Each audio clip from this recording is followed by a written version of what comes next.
November 7th, 1849, Chatham County, Georgia.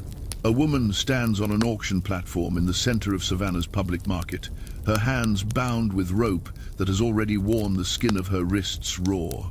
She is 22 years old, 5 months pregnant, and she is about to be sold for 19 cents, not $19, 19 cents, less than the cost of a pound of coffee. The auctioneer, a man named Cyrus Feldman, holds the deed of sale in his hands, and his voice carries across the crowd with practiced efficiency. But something is wrong with this auction, something that makes even the hardened slave traders in the crowd shift uncomfortably, something that will set in motion a chain of events so disturbing that the city of Savannah will spend the next 80 years trying to erase every record of what happened that day. Tonight, we reveal the truth they buried, and we will follow this woman's story to its shocking conclusion, a conclusion that involves murder, betrayal, and an act of resistance so brutal that when it was finally discovered in 1931, the authorities immediately sealed the evidence and forbade anyone from speaking about it publicly. This is the story they never wanted you to hear. Before we go any further into what happened in Savannah on that November morning, I need you to do something important. Subscribe to this channel right now, hit that notification bell, because stories like this, stories that expose the darkest chapters of American history, these are the stories that get buried, suppressed, forgotten. And I want to know, where are you watching from? Drop your city or country in the comments. Let's see how far this story reaches. Let's build a community that refuses to let these truths disappear. Now, let's continue. The woman standing on that platform has a name, though it appears in official records only twice, and both times it is spelled differently. In the bill of sale from her previous owner, she is listed as Dinah. In the coroner's report filed 6 years later, she is called Diana.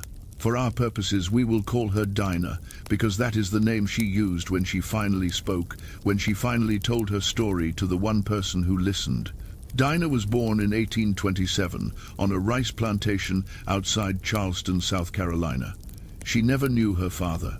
Her mother, a woman named Patience, worked in the fields from sunrise until long after dark, her hands permanently stained green from rice stalks, her back bent from years of labor that would eventually kill her when Dinah was just 11 years old. After Patience died, Dinah was sold to a tobacco merchant in Charleston, a man named Elias Cartwright, who needed domestic help for his growing household. Elias was 43 years old, married to a woman named Constance, and father to 4 children ranging in age from 6 to 15. He was also a deacon at the First Presbyterian Church, a member of the Charleston Chamber of Commerce, and by all public accounts, a respectable businessman who treated his property, human and otherwise, with appropriate Christian values. That was the public account. The private reality was something else entirely. Dinah worked in the Cartwright household for 3 years, from age 11 to 14. She cleaned, she cooked, she cared for the younger children, she did everything that was demanded of her. And Elias Cartwright watched her. He watched her in that particular way that enslaved women learned to recognize, that predatory attention that signaled danger, that made survival require constant vigilance. When Dinah turned 14, Elias's attention became something more than watching. It became action. What happened between them, if we can even use that word, between, as though there was any equality or choice involved, what happened was rape. Systematic, repeated, sustained over years. Dinah had no power to refuse. Enslaved women had no legal right to deny their owners anything. The law did not recognize their bodily autonomy. The law considered them property, and property cannot be violated because property has no self to violate. Constance Cartwright knew. She knew because enslaved women who worked in close quarters could not hide pregnancy. She knew because Dinah's body changed in ways that made the truth unavoidable. But Constance did not confront her husband. She confronted Dinah. She accused Dinah of seduction, of tempting a good Christian man, of deliberately destroying the sanctity of a godly household. The blame, in Constance's worldview, lay entirely with the 16-year-old girl who had no power to say no, rather than with the 46-year-old man who had absolute power to take whatever he wanted. In March of 1843, Dinah gave birth to a daughter. The child was noticeably light-skinned, her features clearly indicating mixed parentage. Elias Cartwright refused to acknowledge the child as his. He named her Ruth, had her registered in his property ledger as the offspring of his servant Dinah, father unknown, and continued his life exactly as before. Constance demanded that Dinah and the baby be removed from the main house. They were relocated to the servants' quarters, a cramped structure behind the main residence where 6 other enslaved people lived in conditions that barely qualified as shelter. Dinah raised Ruth while continuing to work in the Cartwright household. She nursed her daughter at night after 16-hour days of labor. She sang to her in whispers, songs her own mother had sung, songs that carried memories of Africa, of freedom, of a world before chains.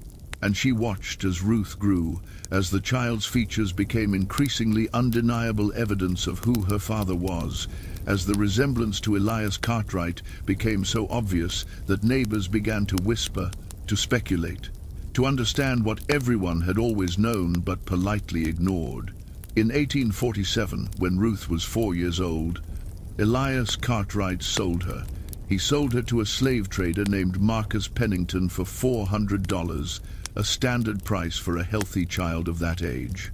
He sold her on a Tuesday morning without warning Dinah, without allowing goodbyes, without permitting the mother even a final moment with her daughter. Dinah was working in the kitchen when she heard Ruth screaming from the front of the house.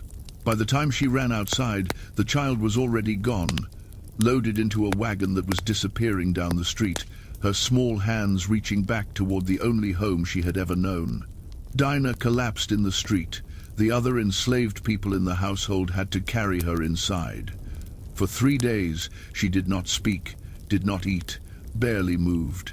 She had entered a state of grief so profound that it resembled death itself, and perhaps she wished it was. But she did not die. Her body refused her that mercy. Instead, she survived, and survival meant returning to work, meant continuing to serve the man who had raped her and then sold the child born of that rape, meant functioning in a world designed to destroy her humanity piece by piece. 2 years later, in the summer of 1849, Dinah became pregnant again. The father was Elias Cartwright. There was no question about this, no ambiguity. Constance Cartwright's fury was immediate and absolute. She could tolerate one incident, one child, one public embarrassment. But a second pregnancy made the situation undeniable, made it impossible to maintain the fiction that Dinah was a seductress and Elias an innocent victim of temptation. A second pregnancy revealed the truth that Elias Cartwright was a man who repeatedly raped an enslaved woman he owned, who had been doing so for years, who showed no intention of stopping. Constance gave Elias an ultimatum: "Get rid of her. I will not have that woman in my house bearing your children while I live under the same roof. Sell her, trade her, give her away. I do not care, but she leaves this household within the month, or I will make this situation public in ways that will destroy your reputation permanently." Elias understood the threat. His position in Charleston society depended on maintaining respectability. Wealthy men were expected to be discreet about their violations of enslaved women, whispered about perhaps, but never openly acknowledged.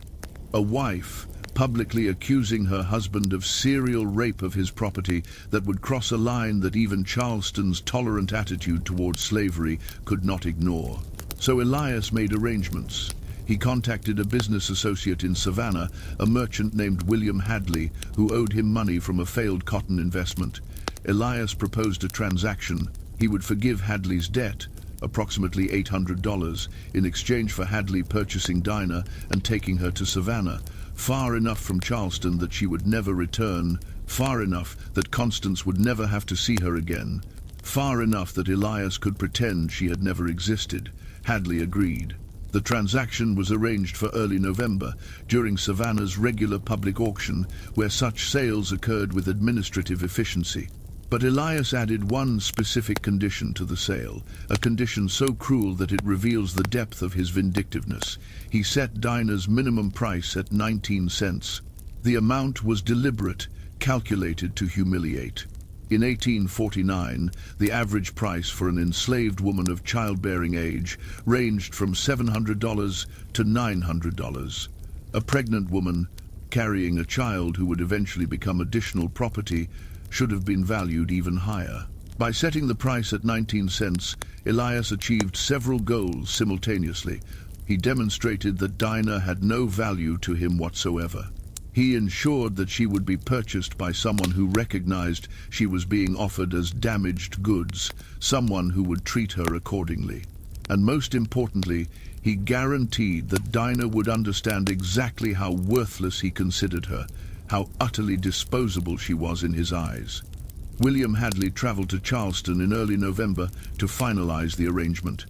He met with Elias in the man's study, reviewed the paperwork, signed the necessary documents. The bill of sale was meticulously prepared, listing Dinah's approximate age, her condition, pregnant, approximately 5 months, and the agreed-upon price, 19 cents. Elias Cartwright signed his name with the same pen he used to sign church documents and business contracts. His signature was neat, legible, totally unremarkable.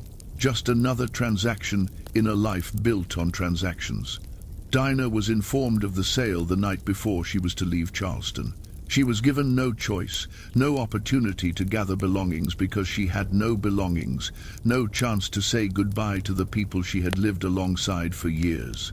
She was simply property being transferred from one owner to another, and property did not require emotional consideration. The journey from Charleston to Savannah took 2 days by wagon. Hadley hired a driver, a white man named Silas Burke, who specialized in transporting human cargo. Dinah rode in the back of the wagon, her hands bound, a precaution against escape, though where would she run? 5 months pregnant, in a region where every white person was empowered to stop and question any black person traveling without papers. They arrived in Savannah on November 6th.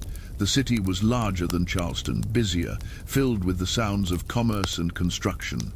The port hummed with activity, ships loading and unloading goods from across the world, cotton and rice and tobacco flowing out, manufactured items and luxury goods flowing in, and human beings, thousands of human beings, being bought and sold and traded like livestock.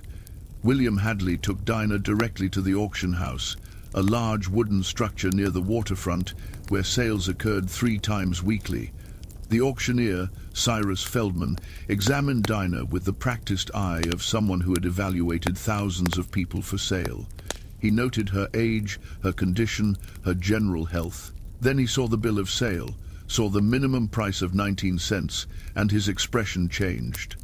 "Something is wrong with this one," Feldman said to Hadley. "What is it? Disease? Injury? Mental deficiency?" "Nothing like that," Hadley replied. "She is healthy, able to work, the child appears viable." "Then why 19 cents? The seller wanted her gone quickly. "It is a personal matter. Family dispute." Feldman understood immediately. This woman had done something, or had something done to her, that made her previous owner want her removed from his household. The low price was a signal, a warning to potential buyers. This property comes with complications. "You will include that in the auction description," Feldman said. "I will not misrepresent her condition and risk my reputation," Hadley agreed. He did not care how Feldman presented Dinah to the crowd. He simply wanted to complete the transaction, collect his compensation for the debt Elias had forgiven, and move on with his business. The auction was scheduled for the following morning, November 7th, at 10 a.m. Dinah spent the night in a holding cell beneath the auction house, a damp stone room where people awaiting sale were kept like animals in pens. She did not sleep. She sat with her back against the cold wall, her hands resting on her stomach, feeling the child move inside her. This child who would be born into slavery, who would never know freedom, who would belong to William Hadley or whoever purchased them at auction, who would live and die as property unless something changed, unless the entire system collapsed. And in November of 1849, that seemed as likely as the sky opening up and God himself descending to pass judgment on the men who built their fortunes on human suffering. When morning came, Dinah was brought up from the holding cell and positioned near the auction platform. She could see the crowd gathering, perhaps 60 or 70 people, some serious buyers, plantation owners and merchants, others simply spectators who attended auctions as entertainment, who watched human beings sold and found it no more morally troubling than watching cattle sold at market. Cyrus Feldman took his position on the platform at exactly 10 a.m.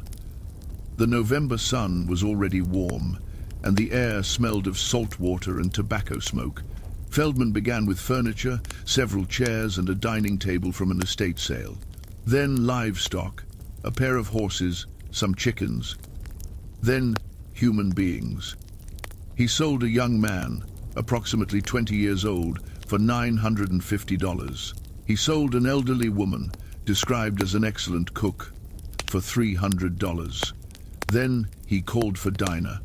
She was brought onto the platform by Silas Burke, who positioned her in the center where everyone could see. Feldman read from the bill of sale in a voice that carried across the crowd. Female named Dinah, approximately 22 years of age, currently with child, estimated 5 months, experienced in domestic service, able to cook, clean, and perform household tasks. Minimum bid, 19 cents. The crowd reacted immediately. 19 cents, someone called out. What is wrong with her? Is she diseased? I am informed she is healthy, Feldman replied. The price reflects a personal matter between the seller and the property, not a deficiency in the property itself. That explanation satisfied no one. In the economy of slavery, price indicated quality. A woman offered for 19 cents must be fundamentally defective, diseased or dangerous or mentally unsound. No rational buyer would risk investment on someone being sold at such an insultingly low price unless they knew something others did not. Several men who had been preparing to bid immediately lost interest. They turned away, focused their attention on the next items up for auction. But 3 men remained interested. The first was William Hadley himself. He had arranged this auction specifically to acquire Dinah, to fulfill his agreement with Elias Cartwright. He stood near the front of the crowd, waiting for the moment to bid. The second man was someone Hadley had never seen before, a tall, thin figure dressed in traveling clothes, standing near the back, his face shadowed by a wide-brimmed hat. The third man was local, a Savannah plantation owner named Thornton Graves. Graves owned a mid-sized cotton plantation about 15 miles outside the city, and he was known among enslaved people as one of the cruelest masters in Chatham County. His plantation had the highest mortality rate of any comparable operation, not because of accidents or disease, but because Graves worked people to death deliberately, calculating that it was more profitable to extract maximum labor over a short period than to maintain workers over decades. Graves had been watching Dinah since she appeared on the platform, and something about this situation intrigued him. A healthy, pregnant woman being sold for 19 cents, that kind of opportunity did not present itself often. Are you ready to hear what I write next? This is where the story gets even darker, where we discover what Thornton Graves planned to do with Dinah, and where we meet the mysterious stranger who will change everything. Cyrus Feldman raised his hand to quiet the murmuring crowd. 19 cents, he called out. Do I have a bid of 19 cents for this property? William Hadley raised his hand immediately. 19 cents. The crowd turned to look at him. Hadley was known in Savannah, a respected merchant with legitimate business interests. His willingness to bid gave Dinah a thin veneer of credibility. If Hadley was interested, perhaps she was not as defective as the price suggested. But before Feldman could acknowledge the bid, another voice cut through the crowd. 25 cents. Everyone turned. The speaker was Thornton Graves. He stood with his arms crossed, his expression unreadable. Hadley's jaw tightened. He had not anticipated competition. 50 cents, Hadley countered. Graves smiled, and it was not a pleasant expression. $1. The crowd was riveted now. Two men bidding against each other for a woman being sold at refuse prices. This was unusual. This suggested something more than a simple transaction was occurring. Hadley hesitated. He had agreed to acquire Dinah for Elias Cartwright, but he had not agreed to engage in a bidding war. The debt Elias had forgiven was $800. If Hadley had to spend significant money to acquire Dinah, he would be operating at a loss. $2, Hadley said, his voice tight. Thornton Graves took a step forward. He was enjoying this, enjoying the public attention, enjoying the knowledge that he was making Hadley uncomfortable. $5, Graves called out, and there was a challenge in his tone, a dare for Hadley to continue. Hadley looked at Cyrus Feldman, then back at Graves. He was calculating risks, weighing costs. Finally, he shook his head and stepped back. Graves had won. $5 once, Feldman called out. $5 twice. Then the stranger in the back of the crowd spoke. $10. Every head turned. The man had removed his hat now, and his face was visible, weathered, scarred along the left cheek, his eyes the color of winter sky. He looked to be in his mid-30s, and there was something about his bearing that suggested military service, or perhaps time spent in occupations where violence was routine. "Who are you?" Feldman asked. The question was not hostile, simply procedural. Auctioneers needed to know who was bidding, needed to verify that buyers had actual means to pay. "My name is Jacob Marsh. I am new to Savannah. I have business in the city and require domestic help. Do you have $10, Mr. Marsh?" Jacob Marsh approached the platform. He reached into his coat and withdrew a leather purse. From it, he counted out 10 silver dollars, placing them one by one on the podium where Feldman stood. "I do." Thornton Graves was staring at Marsh with open hostility now. He did not like being outbid, did not like strangers disrupting what he had assumed would be an easy acquisition. $15, Graves said. "20, Marsh replied without hesitation. 30, 50. The crowd was enthralled. The price had escalated from 19 cents to $50 in a matter of minutes. Whatever was happening here, it was no longer about acquiring a pregnant, enslaved woman at bargain prices. This had become a contest of will, a public demonstration of power. Thornton Graves looked at Jacob Marsh, trying to understand who this man was, what his interest could possibly be. Then Graves made a decision. $100. The crowd gasped. $100 was a reasonable price for a healthy enslaved woman, but it was far above what anyone had expected this auction to reach. Graves was making a statement. He was showing that he would not be outbid, that he had resources beyond what some traveling stranger could match. Jacob Marsh met Graves's stare. For a long moment, he said nothing. Then he spoke, and his voice carried across the crowd with absolute clarity. $200. The silence that followed was complete.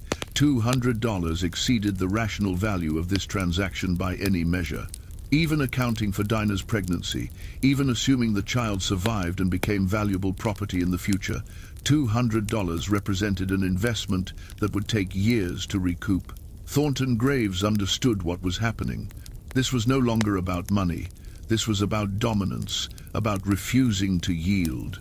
And Graves had built his entire life on refusing to yield.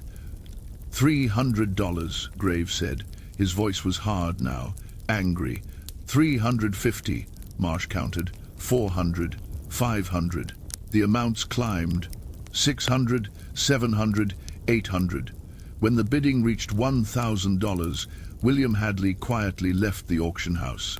He had no interest in participating further, and he needed to send a message to Elias Cartwright, explaining that the simple transaction they had arranged had become something else entirely, something complicated and expensive and potentially dangerous.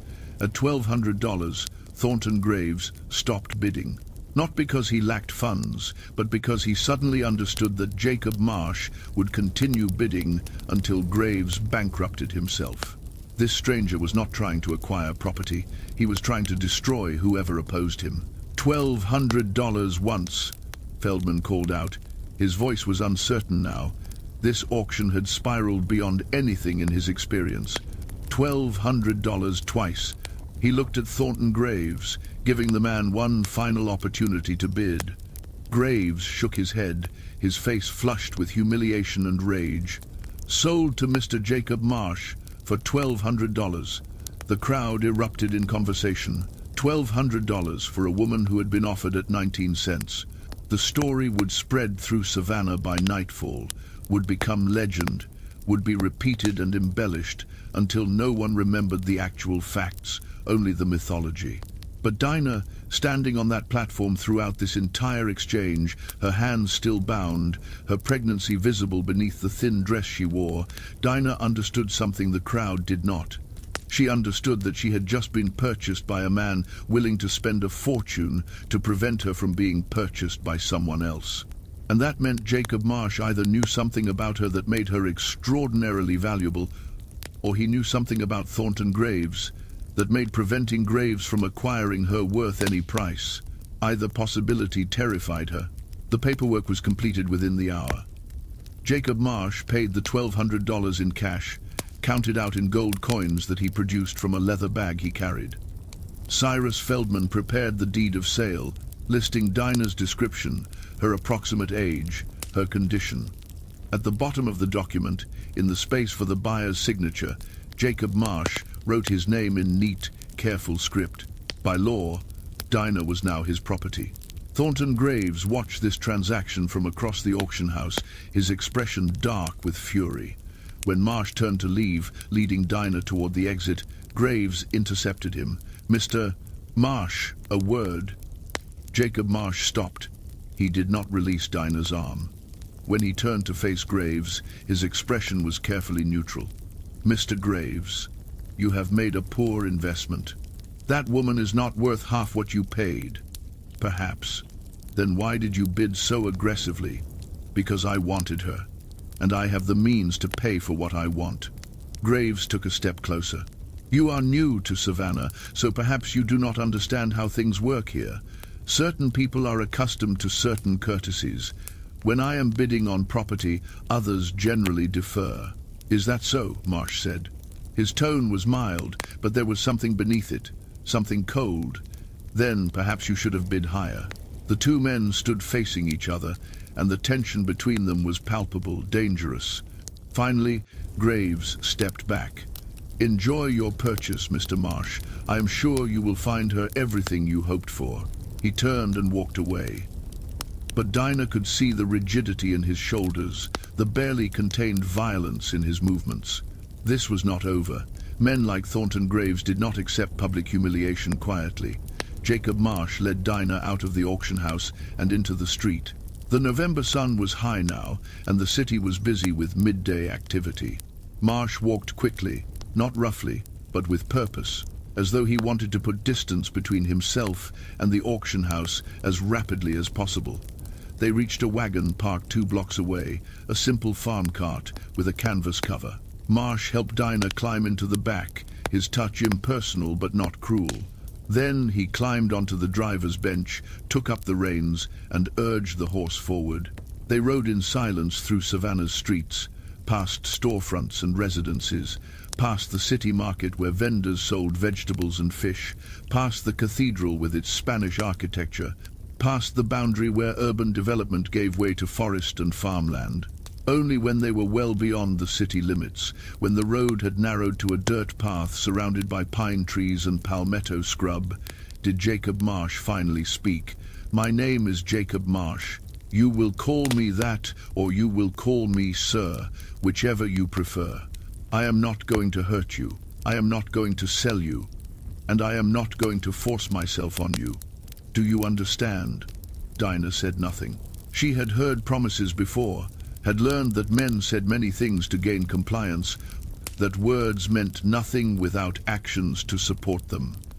Marsh continued, "I know you do not trust me. I would not trust me either if I were in your position. But I need you to listen carefully, because your life and the life of your child depends on what happens over the next few days." He paused, navigating the wagon around a fallen branch. "Ilias Cartwright sent you here to die. Not immediately, not obviously, but he arranged circumstances to ensure that you would end up with someone who would work you to death or worse. The 19-cent minimum price was designed to attract exactly one type of buyer, men like Thornton Graves, men who purchase damaged property because they know they can extract value through cruelty before the property is used up completely. Dinah's blood ran cold. How do you know about Elias? I know a great deal about Elias Cartwright, Marsh said. I know he raped you repeatedly over a period of years. I know he fathered at least one child with you, a daughter named Ruth. I know he sold that child to erase evidence of his crimes. And I know he sent you here to ensure you would never return to Charleston to cause him embarrassment. Dinah felt tears burning behind her eyes, but she refused to let them fall. Crying was weakness, and she could not afford weakness. Who are you? A friend, Marsh said. Or at least, a friend of people who were your friends. He reached into his coat and withdrew a folded piece of paper. Without taking his eyes from the road, he handed it back to Dinah. Read it. Dinah unfolded the paper with trembling hands. The handwriting was unfamiliar, but the words made her breath catch. Dinah, if you are reading this, you have been purchased by Jacob Marsh, and that means the first part of our plan succeeded. Jacob works with people who help enslaved people reach freedom. He has been preparing for your arrival in Savannah for 3 months. Trust him. Do what he says. He is risking his life to help you. The letter was unsigned, but at the bottom, carefully drawn, was a small symbol, a bird in flight, wings spread wide. Dinah recognized it immediately. It was the mark her mother had taught her, the mark women in their family had used for generations to identify themselves to each other, to say, I am here, I am with you, I have not forgotten. Where did you get this? Dinah whispered. From a woman in Charleston named Bethy. She is elderly, works as a cook in Elias Cartwright's household. She has been watching you for years, watching what Elias did to you, what Constance allowed to happen. When she learned you were being sent to Savannah, she contacted people she knew, people who operate what we call the Underground Railroad. Those people contacted me. Dinah's mind reeled. Bethy. Bethy had been part of the Cartwright household for decades, so old and seemingly harmless that white people stopped seeing her as a person at all, simply as furniture that occasionally moved and performed tasks. But Bethy had been watching, had been connected to networks Dinah had never suspected existed, had arranged this rescue. The Underground Railroad, Dinah said slowly. I have heard stories. Stories are true, Marsh confirmed. There are people, black and white, who help enslaved people escape to free states, to Canada, to places where the law does not recognize property rights in human beings. It is dangerous, illegal, and it requires careful planning. But it is possible. You are saying you are going to help me escape. I am saying I am going to try. Whether we succeed depends on many factors, most of which are outside my control. The most immediate danger is Thornton Graves. What about him? Marsh's hands tightened on the reins. Graves is not just a cruel plantation owner, he is also a slave catcher. He makes additional income hunting fugitives, returning them to their owners for reward money. He has connections throughout Georgia and South Carolina, men who owe him favors, men who will help him if he asks. And I just humiliated him publicly, spent $1,200 to prevent him from acquiring you. He will want to know why. He will investigate. And if he discovers that I am involved with the Underground Railroad, he will come after both of us. Then we need to leave, Dinah said. We need to go now. Tonight, as far and as fast as possible. We cannot, Marsh said. Not yet.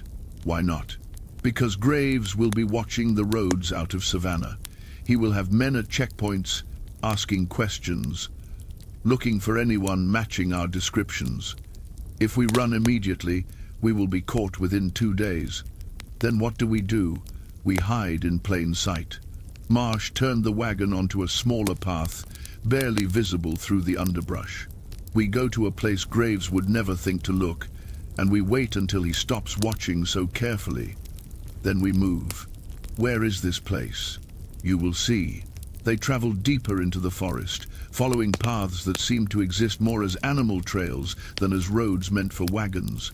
The afternoon light filtered through the canopy in dusty shafts, and the air smelled of decaying vegetation and standing water. Finally, after nearly an hour of slow progress, they emerged into a clearing. In the center stood a cabin, small and weathered, its walls made of rough-hewn logs, its roof covered with wooden shingles that had turned grey with age. Smoke rose from a stone chimney, indicating someone was inside. Marsh stopped the wagon and climbed down. He helped Dinah descend, then led her toward the cabin door.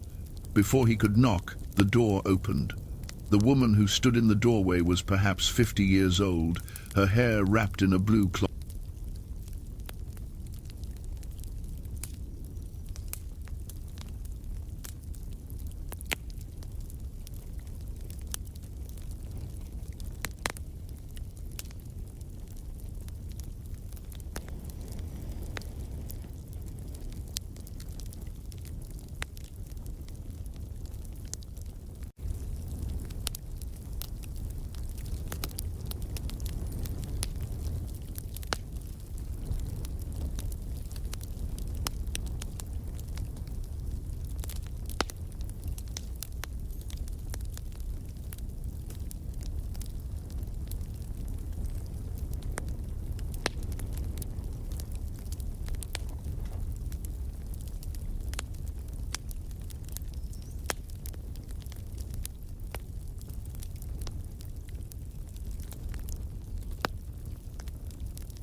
Could not sleep.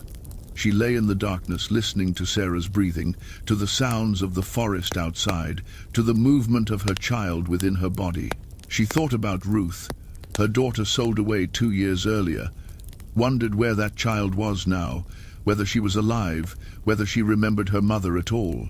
She thought about the 7 women who had been purchased by Thornton Graves, 7 women whose names had been erased from history as thoroughly as their bodies had been erased from the world. She thought about Elias Cartwright, about the man who had raped her repeatedly and then arranged for her to be murdered to protect his reputation. And she thought about the people helping her, Bethy in Charleston, Jacob Brennan risking his life, Sarah and Hannah opening their home, a ship captain she had never met agreeing to hide her, Thomas Garrett waiting in Delaware to guide her to Canada. All of these people, connected by networks of resistance, by shared commitment to undermining the system that made Elias Cartwright and Thornton Graves possible. It was beautiful and tragic in equal measure, this underground web of humanity asserting itself against inhuman laws. The next evening, as darkness settled over the forest, Jacob Brennan prepared the wagon. He covered Dinah with canvas, arranging it to look like he was transporting supplies rather than a human being. Sarah and Hannah said their goodbyes, their embraces fierce and final, as though they understood this might be the last time they saw Dinah alive. The journey to Savannah took 4 hours, traveling slowly along back roads, avoiding main thoroughfares where checkpoints might be established. Brennan said almost nothing during the trip, his attention focused entirely on watching for signs of danger, for riders who might be Graves's men, for any indication they were being followed. They reached the waterfront just before midnight. The docks were quieter at this hour, but not empty. Dock workers loaded cargo onto ships, preparing for dawn departures. Sailors moved between vessels. Night watchmen patrolled with lanterns. Brennan guided the wagon to a warehouse near the far end of the wharf, a large wooden structure that smelled of tar and rope and salt water. He stopped the wagon beside a side door, then climbed down and helped Dinah emerge from beneath the canvas. A man appeared from the shadows, tall and lean, perhaps 50 years old, his face weathered by years at sea. "You are Brennan," the man said. "I am. And this is Dinah." The captain, his name was Samuel Porter, studied Dinah with an expression that might have been sympathy or might have been calculation. "She is further along than I expected." 5 months, Brennan said. "Will that be a problem?" "It increases risk, but it is manageable. Come. We need to get her aboard before the watch rotation changes." They moved quickly through the warehouse and out onto the dock. The ship was a three-masted merchant vessel, perhaps 90 feet long, its hull dark with age and weather. A gangplank connected the dock to the deck, and Porter led them up without hesitation. Once aboard, he guided them below deck, down a narrow ladder into the cargo hold. The space was cramped and dark, filled with crates and barrels and coils of rope. The air smelled of mildew and something organic that might have been rotting fruit. Porter moved to the far end of the hold and pulled aside several crates, revealing a small space behind them, perhaps 5 feet by 3 feet, barely large enough for a person to lie down. "This is where you will stay for the duration of the voyage," Porter said. "I will bring you food and water twice daily, but you cannot leave this space, cannot make noise, cannot allow yourself to be discovered. If the crew finds you, I cannot protect you. The voyage will take approximately 7 days, depending on weather and wind. Can you endure that?" Dinah looked at the cramped space, at the darkness, at the impossibility of what was being asked. Then she nodded. "I can endure it." "Good," Porter said. "When we reach Wilmington, I will bring Thomas Garrett to you. He will take you from there. Until then, you trust no one except me, you make no sound, and you pray that the weather holds." Brennan stepped forward. He reached into his coat and withdrew a small cloth bundle. Inside was money, perhaps $50 in various denominations. "This is for you," he said, pressing it into Dinah's hands. "For when you reach Canada, for starting your new life." "I cannot," Dinah whispered. "It is too much." "You can and you will," Brennan said. His voice was firm. "You are going to survive this, Dinah. You are going to reach freedom. And when you do, you are going to build a life for yourself and your child, a life where no one owns you, where no one can take your children, where you are fully human under the law. That is what we are fighting for. That is why we risk everything. So take the money, take your freedom, and live." Dinah felt tears she could no longer hold back streaming down her face. She embraced Brennan, this stranger who had saved her life, this man whose real name she had learned only yesterday, this person who represented everything good that could exist, even in the midst of systematic evil. "Thank you," she whispered. "Thank you for seeing me as human." Brennan held her for a moment, then stepped back. "Now go. Hide yourself, and do not emerge until Porter tells you it is safe." Dinah climbed into the small space behind the crates. Porter arranged the boxes to conceal her completely, leaving only a small gap for air circulation. The darkness was absolute. She heard Brennan and Porter speaking in low voices, heard footsteps on the ladder as they returned to the deck, heard the sounds of the ship settling around her. Then silence, broken only by the creaking of wood and the distant sound of water against the hull. She was alone now, truly alone, hiding in darkness, trusting her life to people she barely knew, carrying a child who would either be born free or born into slavery, depending on whether this desperate plan succeeded. The ship departed at dawn. Dinah felt the motion change, felt the vessel begin to move, felt the gentle rocking that meant they were leaving the dock, leaving Georgia, leaving behind everything she had ever known. For the first 2 days, the voyage was uneventful. Porter brought food and water as promised, stale bread and dried meat and warm water that tasted of wood. He spoke little, simply handed her the provisions, asked if she was managing, then departed. The space was unbearably cramped, and Dinah's body ached from the inability to stretch or move freely. Her pregnancy made everything worse, the pressure on her bladder constant, the need to shift position frequent, but impossible. But she endured because endurance was all she had ever known, because enslaved people learned early that survival meant tolerating the intolerable, that freedom was worth any temporary suffering. On the 3rd day, the weather changed.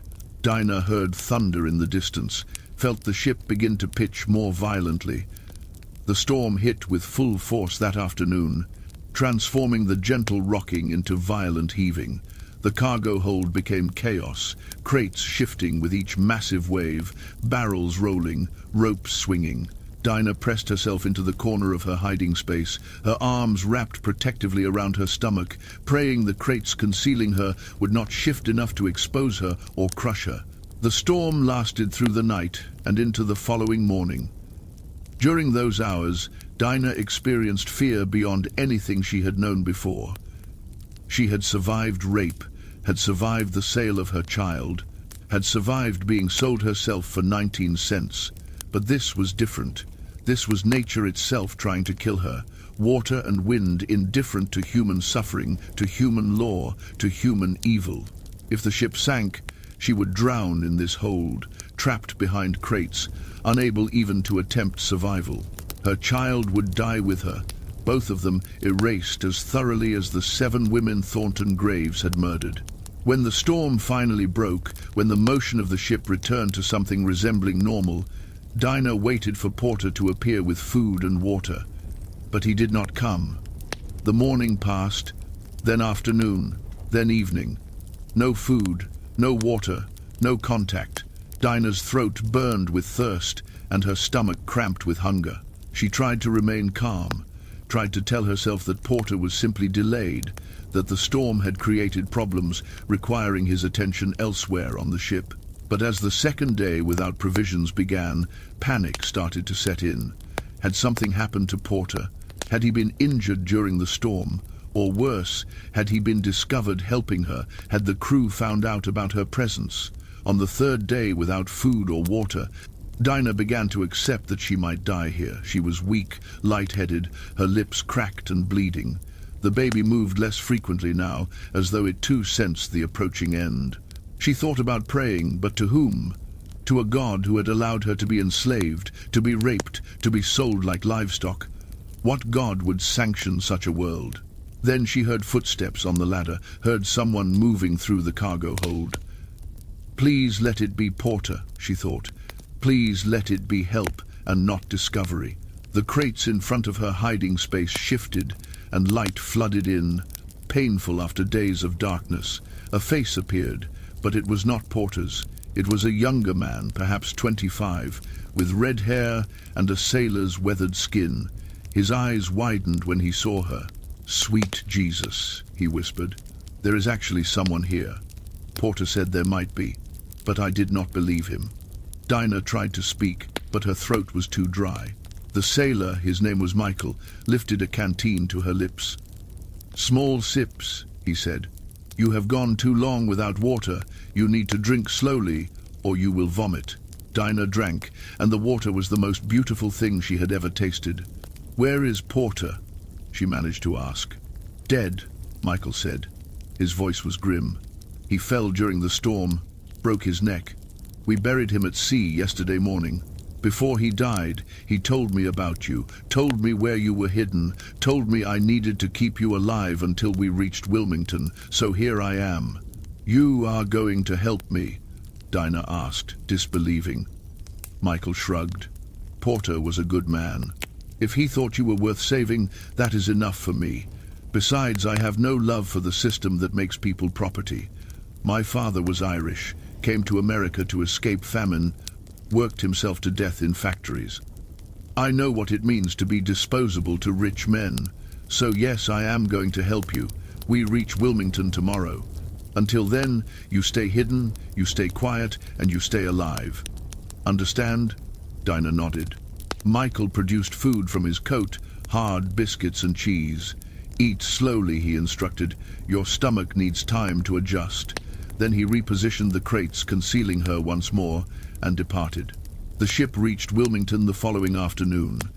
Dinah heard the sounds of docking, of sailors shouting instructions, of cargo being unloaded. She waited in her hiding place, every muscle tense, wondering if Michael would return, wondering if Thomas Garrett would actually be there, wondering if this final stage of the journey would succeed, or if she had come so far only to be captured at the last moment. Hours passed. The sounds of activity diminished. Finally, footsteps approached, and the crates moved aside. Michael's face appeared, and beside him was another man, older, perhaps 60, with kind eyes and a calm demeanor. "You are Dinah," the older man said. "I am Thomas Garrett. Jacob Brennan sent word that you would be arriving. I am here to take you the rest of the way north. Can you walk?" Dinah tried to stand, but her legs would not support her weight. Days of confinement and dehydration had weakened her beyond what she had realized. Garrett and Michael lifted her carefully, carried her up the ladder and onto the deck. The sun was setting, and the light made Dinah's eyes water. She could see the Wilmington docks, could see buildings beyond, could see free territory for the first time in her life. "We need to move quickly," Garrett said. "There are people in this city who would gladly return you south for reward money. My wagon is waiting. We travel tonight." They carried Dinah off the ship and into a waiting wagon. Garrett covered her with blankets, and they began to move through Wilmington's streets. "Where are we going?" Dinah asked. "To a safe house first, where you can rest and recover your strength. Then north through Pennsylvania and New York to Canada. The journey will take weeks, possibly months, depending on your condition and the baby. But we will get you there, Dinah. I have never lost anyone. I have guided, and I do not intend to start with you." Dinah closed her eyes, allowed herself to feel the smallest measure of hope, the first real hope she had experienced in years. She was not free yet, not legally, not safely, but she was closer than she had ever been. And if she died tomorrow, at least she would die knowing she had tried, knowing she had resisted, knowing that people had risked everything to help her because they believed her life mattered, because they believed the system that enslaved her was evil and worth fighting. That night, in a small house on the outskirts of Wilmington, Dinah slept in a real bed for the first time in over a week. She ate warm food prepared by Garrett's wife, a woman named Rachel, who treated her with the same kindness Sarah and Hannah had shown. And for the first time since learning she was pregnant with Elias Cartwright's child, Dinah allowed herself to imagine a future where her baby would grow up free, where no one could sell them, where they would be fully human under the law.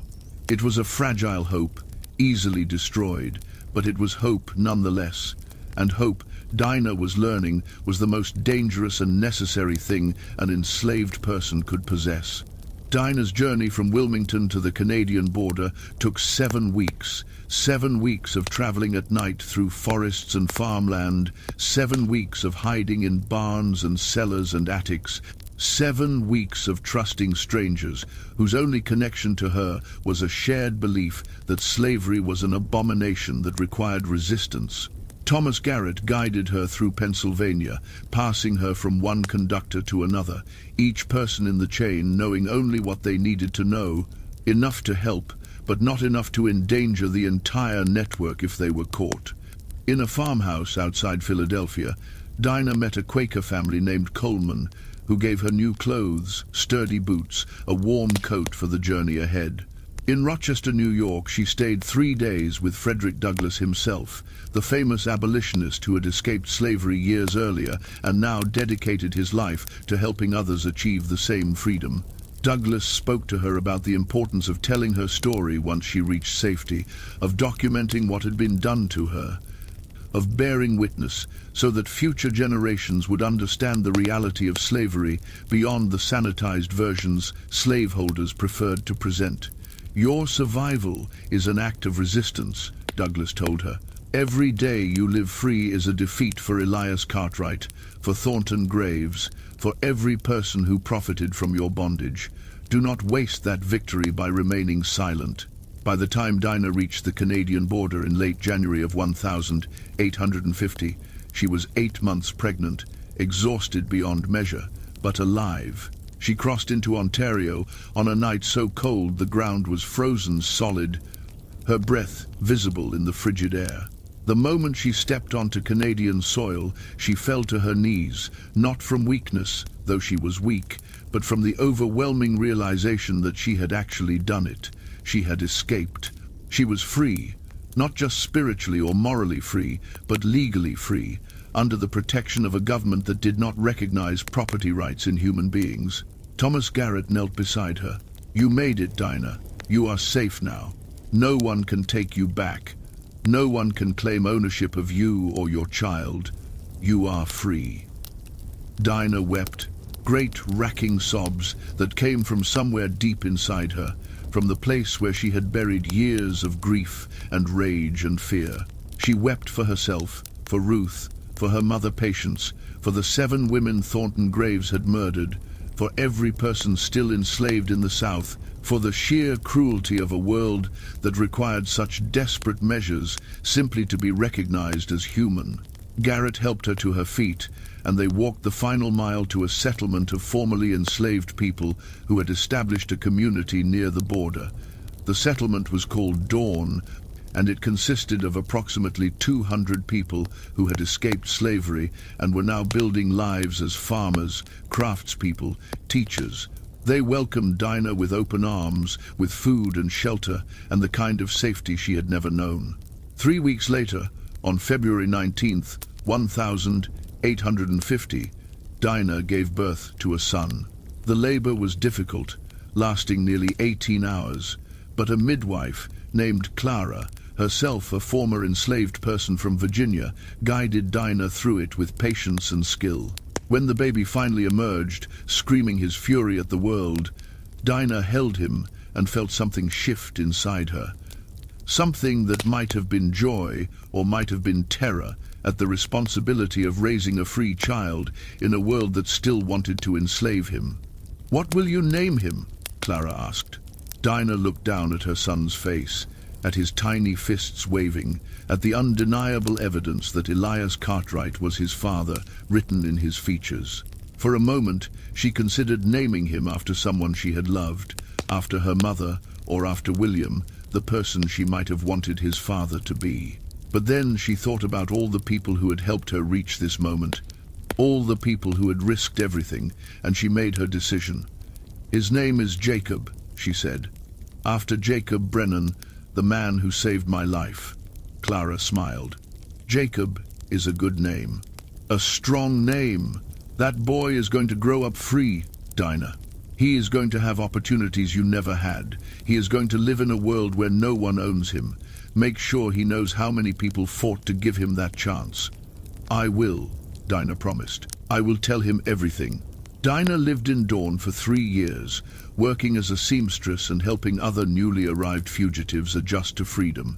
She learned to read more fluently with help from a teacher in the settlement, and she began writing down her story, documenting what Elias Cartwright had done to her, what Thornton Graves had planned to do, how the Underground Railroad had saved her life.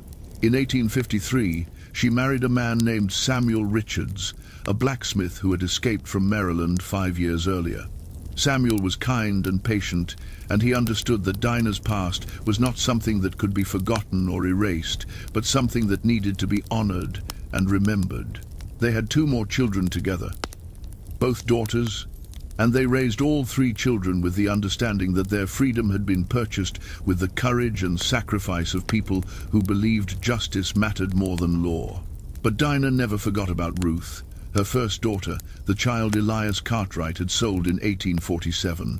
She spent years trying to locate her, writing letters to abolitionists in the South, asking if anyone had information about a girl sold in Charleston, a girl who would be approximately 10 years old by 1850, a girl with light skin and a name that might or might not still be Ruth.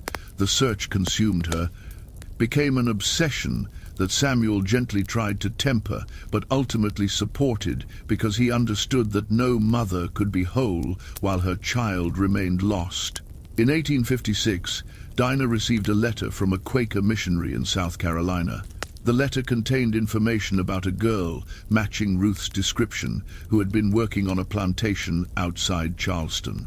The missionary had managed to make contact with the girl, had confirmed her original name was Ruth, had learned that she remembered her mother despite being only 4 years old when they were separated. The missionary wrote that Ruth was alive, was relatively healthy, but was still enslaved. Dinah made a decision that terrified Samuel and everyone who knew her. She decided to go back, not permanently, but to attempt a rescue, to use the same Underground Railroad network that had saved her to now save her daughter. It was extraordinarily dangerous, returning to the South as a formerly enslaved person. Any white person who recognized her could claim ownership, could drag her before a magistrate, and present evidence that she was fugitive property. But Dinah did not care about the danger. Ruth was her daughter, and she had already lost too many years. In the summer of 1856, Dinah traveled south with two experienced conductors, men who had guided dozens of people to freedom and who understood the routes, the safe houses, the strategies for moving through hostile territory without detection. They reached South Carolina in August, made contact with the missionary, and learned that Ruth was now working on a small farm owned by a widow named Margaret Foster. The rescue was planned for a moonless night in early September. Dinah and the conductors approached the farm after midnight, found Ruth sleeping in a small cabin with 3 other enslaved women, and woke her gently. Ruth, now 13 years old, stared at Dinah with wide eyes. "Do I know you?" Ruth whispered. "I am your mother," Dinah said, her voice breaking. "I came back for you. I promised myself I would never stop looking, and I kept that promise. Now we are going to leave here. We are going to go north, and we are going to be free together." Ruth began to cry, and so did Dinah, and the 2 conductors had to remind them that time was critical, that they needed to move immediately before anyone discovered they were gone. They made it back to Canada by late October, traveling the same routes Dinah had used 6 years earlier, relying on the same network of brave people who sheltered fugitives. When they finally crossed the border and reached dawn, when Dinah was able to introduce Ruth to Jacob and Samuel and her daughters, when she was able to tell Ruth that she was safe now, that no one would ever take her again, Dinah felt something she had not felt since before Elias Cartwright first raped her. She felt complete. The years that followed were not easy. Freedom did not erase trauma, did not heal wounds that ran so deep, but they were years of building, of creating a life defined by choice rather than coercion, of raising children who understood their history and their responsibility to fight for those still enslaved. Dinah continued to work with the Underground Railroad, continued to help other fugitives, continued to document stories that needed to be told. And she never stopped thinking about Thornton Graves, about the 7 women he had murdered, about the evil that men could commit when the law protected them instead of holding them accountable. She wondered if Graves had continued his pattern after she escaped, if other women had been purchased and disappeared, if anyone would ever stop him. The answer came in 1863, in the middle of the Civil War, when Union forces occupied Savannah. A regiment of black soldiers, formerly enslaved men now fighting for their freedom, were stationed at various plantations in Chatham County. One of those plantations belonged to Thornton Graves, though Graves himself had fled south ahead of Union advancement, abandoning his property to avoid capture. The soldiers who occupied Graves's plantation began exploring the property, searching for hidden valuables, for weapons, for anything that might be useful to the Union cause. A sergeant named Isaiah Freeman, a man who had escaped from slavery in Alabama 3 years earlier and joined the Union Army to fight against the system that had enslaved him, he was searching the old tobacco barn at the edge of the north field when he noticed something strange. The floor of the barn was wooden planks, but in one corner the planks seemed newer than the rest, as though they had been replaced recently. Freeman pried up the planks and discovered a space beneath, a cellar that had been deliberately concealed. What he found in that cellar would haunt him for the rest of his life. There were bodies, 8 women, buried in shallow graves, their remains wrapped in canvas, their skulls showing evidence of violence. And beside them smaller remains, infants, some appearing to be newborns, others perhaps a few months old. All dead, all buried in secret, all hidden by a man who had used the law to acquire them and then used isolation to murder them without consequence. Freeman reported the discovery to his commanding officer, a white captain from Massachusetts named Henry Clark. Clark documented the findings, took testimony from enslaved people who had worked at Graves's plantation, people who confirmed that Graves had purchased pregnant women at auction, had kept them isolated in the barn, and that those women and their babies had subsequently disappeared. The testimony was consistent, detailed, damning. Thornton Graves had been operating a murder factory for over a decade, using the auction system to acquire victims, using the law's indifference to enslaved people's lives to avoid detection, using his wealth and status to ensure no one questioned him. Captain Clark prepared a full report, intending to use it as evidence of the barbarity of slavery, as proof that the system enabled not just exploitation, but systematic murder. But the report never saw publication during the war. Military priorities took precedence, the evidence was filed away, and in the chaos of reconstruction, it was forgotten. Thornton Graves himself was never prosecuted. He died in 1,867 inches, Mississippi, living under an assumed name, having escaped justice entirely. His estate was never settled, his crimes never officially acknowledged. The women he murdered were never identified beyond the general descriptions in Captain Clark's report, their names lost, their families never notified, their bodies buried in unmarked graves on a plantation that was eventually sold and subdivided and developed until no trace remained of what had happened there. The report itself sat in military archives for decades, occasionally examined by historians researching the Civil War, but never given significant attention. Then, in 1931, a graduate student at Emory University named Patricia Whitmore, working on her thesis about slavery in coastal Georgia, discovered the report while reviewing Union Army documents. She read Captain Clark's testimony, read the descriptions of the bodies found in the tobacco barn cellar, read the testimony from formerly enslaved people about Thornton Graves's pattern of purchasing and murdering pregnant women. And she realized she had discovered evidence of crimes that had never been prosecuted, atrocities that had been buried both literally and figuratively. Patricia attempted to publish her findings, prepared an article for a historical journal detailing what she had uncovered. But before publication could occur, she received a visit from a lawyer representing the Graves family. The lawyer explained that Thornton Graves's descendants were prominent citizens in Savannah, that public revelation of these crimes would damage their reputations irreparably, and that the family was prepared to take legal action to prevent publication. Patricia, young and lacking resources to fight a prolonged legal battle, withdrew her article. But she kept her research, kept copies of all the documents, kept Captain Clark's report and the testimony and the evidence. She placed everything in a sealed envelope with instructions that it should not be opened until 50 years after her death. Patricia Whitmore died in 1974, and in accordance with her instructions, the envelope was opened in 2024. The contents were donated to the National Museum of African American History and Culture, where they remain available for researchers. The report confirms that Thornton Graves purchased at least 8 pregnant women between 1,843 and 1,862, that all of them disappeared while in his possession, and that their remains, along with the remains of their infants, were discovered in a concealed cellar in 1863.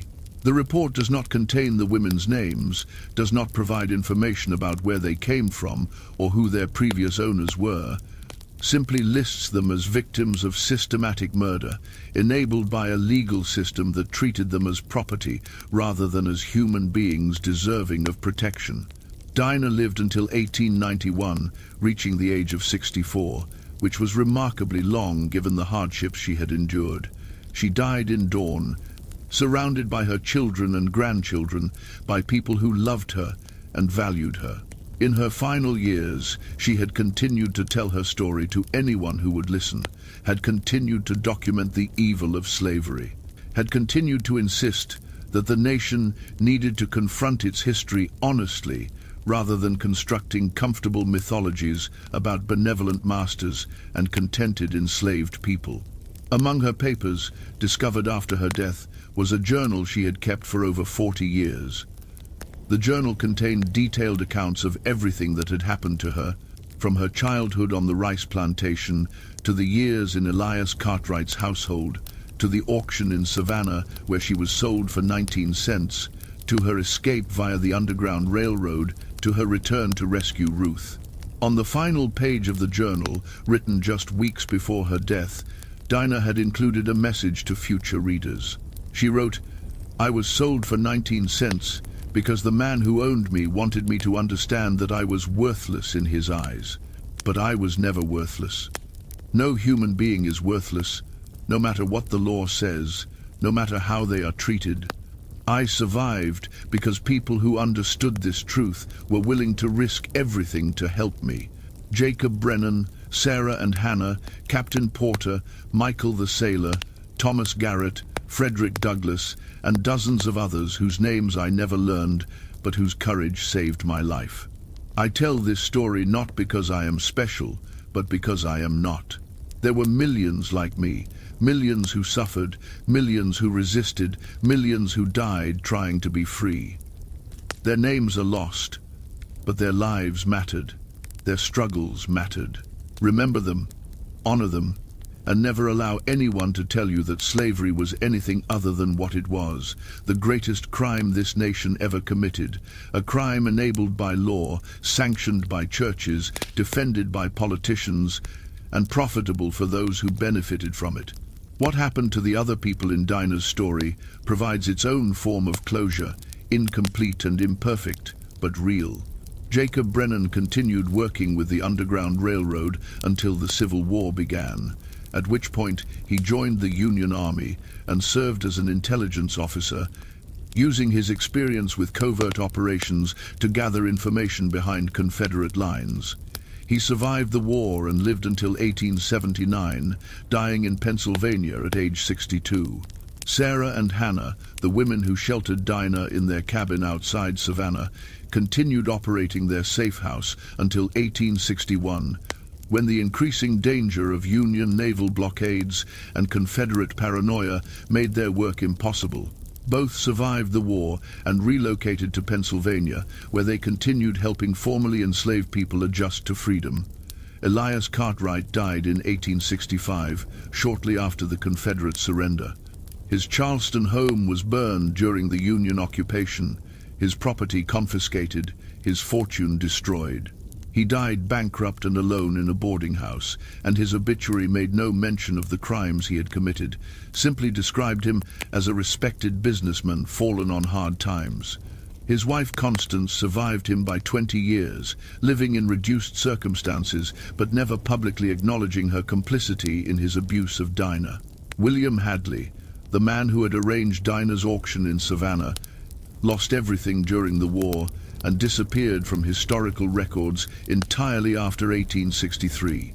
Cyrus Feldman, the auctioneer, continued conducting sales until slavery was abolished, then briefly attempted to transition to selling only goods rather than people before dying in 1867, likely from yellow fever. The most surprising epilogue belongs to Thornton Graves's Plantation. After the discovery of the bodies in 1863, after the property was abandoned and eventually sold, the land went through multiple owners before being purchased in 1921 by a black farming cooperative, formerly enslaved people and their descendants who pooled resources to acquire property in Chatham County. They farmed the land for decades, unaware of its history, unaware of what had been buried there. In 1968, members of the cooperative, while ploughing a field near where the old tobacco barn had stood, discovered bones, adult human bones and small infant bones, remains that had been missed during the 1863 excavation. The discovery was reported to authorities, who conducted a brief investigation before determining the remains were too old to warrant criminal proceedings. The bones were reburied in a cemetery in Savannah, in a section reserved for unknown individuals, with a simple marker that read, "Victims of slavery, died 1,843 to 1,862. May they rest in peace."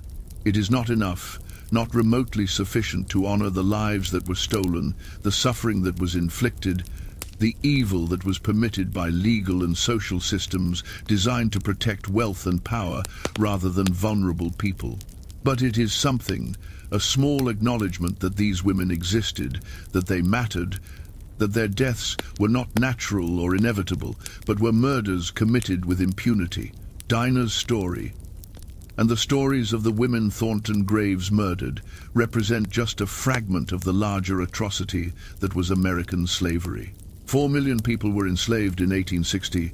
4 million human beings legally defined as property, subject to being bought, sold, raped, worked to death, separated from families, murdered without consequence. Each of those 4 million people had a story as complex and tragic and important as Dinah's, most of which will never be known because enslaved people were not considered worthy of documentation.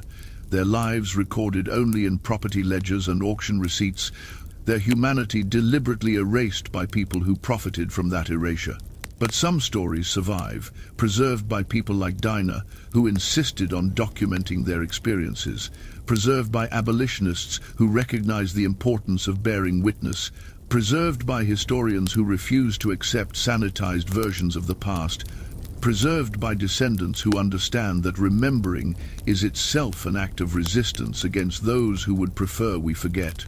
This is why we tell these stories here, why we dig into archives and uncover evidence that powerful people tried to bury, why we insist that the truth matters, even when that truth is uncomfortable, even when it forces us to confront the reality that our nation was built in part on systematic evil, that our laws once sanctioned atrocities, that people we might have considered respectable, church-going, family-oriented, were capable of committing or enabling horrors we struggle to comprehend. Dinah was sold for 19 cents because Elias Cartwright wanted to demonstrate that she was worthless, but her survival, her escape, her rescue of her daughter Ruth, her 40 years of freedom, and her insistence on documenting her story prove exactly the opposite. She was invaluable, not because of her economic productivity or her usefulness to white people, but because she was human, because her life had inherent worth that no auction could diminish, no law could erase, no amount of cruelty could destroy. What do you think about Dinah's story? Do you believe enough has been done to remember the victims of slavery like the women Thornton Graves murdered? How do we honor the courage of people like Jacob Brennan and Sarah and Hannah who risked everything to help others? Leave your thoughts in the comments, and if this story moved you, if you believe these histories need to be told, share this video with someone who needs to hear it. Hit that subscribe button so you never miss another story from the sealed room, where we refuse to let the past stay buried. Thank you for watching, and I will see you in the next one.